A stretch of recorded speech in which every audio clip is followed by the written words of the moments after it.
Hello everyone, কেমন আছো সবাই? আবার তোমাদের জন্য নতুন একটা ভিডিও নিয়ে এলাম। আমি শম্পা, ওয়েলকাম তোমাদের সানশাইন ব্লগ। আজ বাপি, ভাই আর আমি গেছিলাম বারো মন্দির। অ্যাকচুয়ালি বারো মন্দির যাওয়ার তেমন কোনো প্ল্যান ছিল না, প্ল্যান ছিল বাজার করতে যাব স্টেশনে। বাট ভাই বায়না করেছিল যে বারো মন্দির ঘুরতে যাবে বাপির কাছে, ফুচকা খাবে, তো তার জন্যই বারো মন্দির যাওয়া। তো তোমাদের বলেছিলাম যে আমি বারো মন্দির গেলে তোমাদের একটু ভিডিও করে দেখাবো, আর যারা কাপলদের জন্য মোস্টলি যে ভিডিওটা আমি করব, তো তার জন্যই ভিডিওটা শ্যুট করা। এমনিতে ভিডিও করতে আমার ভালোই লাগে না, ভিডিও করতে ভালো লাগলো, এডিট করতে একটুও ভালো লাগে না। তো বাট আমি বলেছি যখন ভিডিওটা শ্যুট করলাম। বারো মন্দিরে পৌঁছে তোমাদের ভিউটা দেখাবো। বারো মন্দিরে ঢুকেই বাদিকে তোমরা দেখতে পাবে, বাদিকে মন্দির আছে, ডান দিকেও মন্দির আছে। এখানে জগন্নাথ দেবের মন্দির আছে, দেখতে পাবে ছোট্ট জগন্নাথ। ওখানে রথও আছে, বারো মন্দিরে রথ টানাও হয় ওখানে।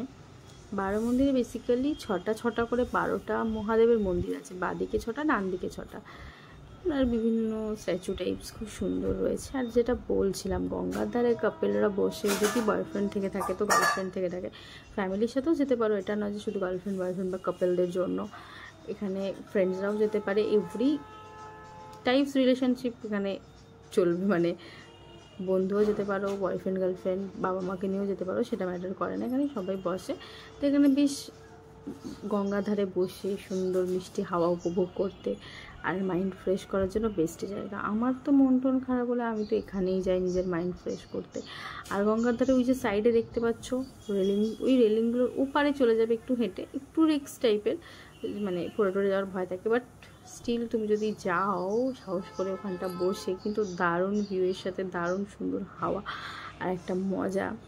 বয়ফ্রেন্ডের কাঁধে মাথা রেখে যদি ওখানে টাইম স্পেন্ড করো, আরও দারুণ মজা। তো বারো মন্দিরে কিছুক্ষণ ছিলাম, সেখান থেকে বেরিয়েই বারো মন্দিরের ভিতরে আগে খাবার টাবার বসতো, বাট এখন আর বসে না, এখন সব কিছু বাইরে করে দেওয়া হয়েছে। তো তার জন্য ওখান থেকে বেরিয়ে আমি, ভাই আর বাকি চলে গেলাম একটা পাপড়ি চাটের স্টলে। সেখানে ভাই পাপড়ি চাট খেলো, আর আমার তো ভালো লাগে না পাপড়ি চাট, তো নিমকি চাট খেলাম।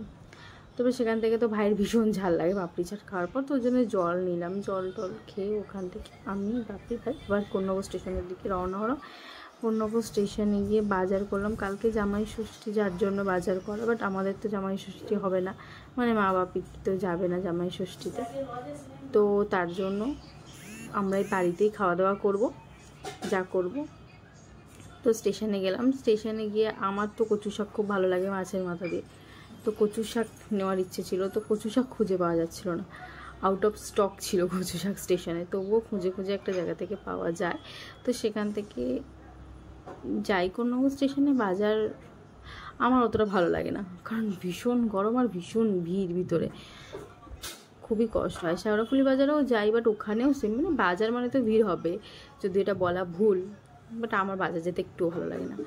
ওই বাপি নিয়ে গেছিলো তাই গেলাম, একটু দেখলাম, বাজার টাজার তো করি না, কিন্তু হোস্টেলে থেকে তো বাজারের কি জিনিসটা ভুলেই গেছিলাম বোধ হয়। দাম দর করতে তো পারিই না, কিনতেও পারি না আমি। আমাকে বাজারে কোনো দিনও কিছু আনতে পারলে আমি তো মুখের ওপর, আমি পারবো না। আমার ভাই আলু বাছছিলো, দেখতেই পাচ্ছ, আমি ওকে দায়িত্ব দিয়েছিলাম আলু বাছার।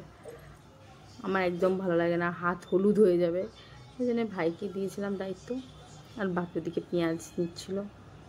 তো ওখান থেকে নিয়ে মাংসর দোকানে গেলাম মিমির জন্য মাংস নেওয়ার জন্য। আর ওখানে একটা পুচকে একজনের দেখা হয়। সে পুচকেটার অবস্থা দেখো, তার তো মানে কি বলবো, তার মন তো অন্যদিকে। তাকে আমি একটু ডিস্টার্বও করলাম, জ্বালালামও, বাট ওর তো ফোকাস অন্যদিকে ছিল, সে আমাকে কেন পাত্তা দেবে বলো? তার এখন মন কোথায়, আমার তো কোনো ভ্যালুই নেই তার কাছে। বাট খুব কিউট ছিল। ওখান থেকে গেলাম আবার খাসির মাংসের দোকানে, খাসির মাংস নিলাম। খাসির মাংস নিয়ে সোজা বাড়ি এলাম। বাড়ি এসে তো কোনো কাজ নেই, বসে বসে ভিডিও এডিট করতে লাগলাম। তো বাড়িতে একজন আমার জন্য ওয়েট করে, আমার জন্য, তাকে আজকে দেখাবো। দেখো কে ওয়েট করে, এই যে আমাদের বাড়ির মিমি রানী। যেই আসুক না কেন, ওর আগে এরকম একটা রিয়াকশান থাকে দরজা খুললেই, যে রিয়াকশানটা খুব কিউট আর খুব ভালো লাগে আমাদের এনজয় করতে।